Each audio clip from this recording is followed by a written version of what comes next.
భజ గోవిందం భజ గోవిందం గోవిందం. Hello, ఇది నేనే.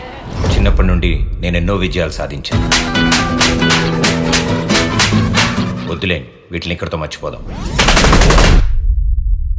ఒక ప్రాజెక్ట్ పని మీద నేను మెట్రోపాలిటన్ సిటీకి వచ్చాను. రే, ఏం చేశారా? మీరు చెప్పిందే చేసినాం కదా స్వామి. నేనేం చెప్పాను రా? మేము ఉండేది 60 మంది, మాకు కూడా పని రాదు. నువ్వే నేర్పించి వాడుకుంటే వాడుకో. సార్, మనకంత టైం లేదు, మరి వేరే ఆప్షన్ లేదు.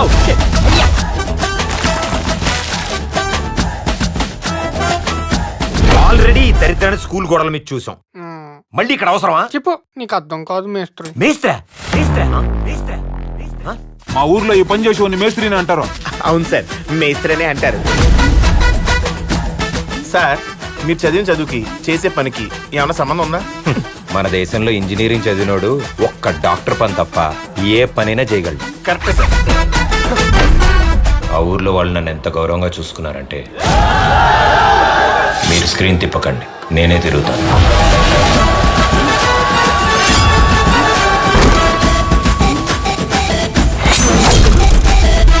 నా దరిద్రానికి ఆ ఊరు మొత్తానికి ఒకే అమ్మాయి ఉంది. మురుగన్ లవ్స్ రాజా, పళని లవ్స్ రాజా. రాజా ఇంట్లో పాలు పోయాలా? రేపు రాజాకి పూలు కోయాలా? నేను రాజాని ప్రేమించాలా? రాజా ఫస్ట్ క్లాస్ లో పాస్ అయినదే. ఇంతకే రాజా ఎవరు సార్? అందాల చందమామ ఉన్నది, వివేక కన్నమామ ఇళ్ళలోనే ఉన్నది.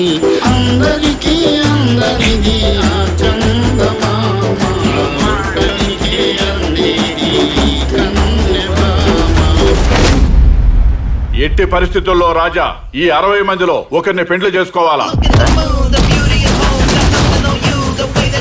1000 అబద్ధాలటని ఒక పెళ్లి చేయమన్నారు, మనం 2 ఆడదాం. మీరు ఆడరా సార్?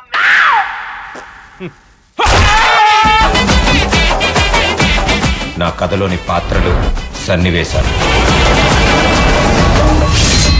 నా కల్లో కూడా నన్ను వెంటాడుతూ ఉంటాయి.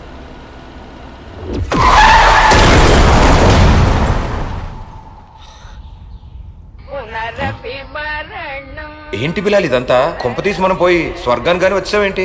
ఊరుకోండి సార్, మీరు చేసే సాయానికి స్వర్గం డోర్లు కాదు కదా, కిటికీలు కూడా తెరరు.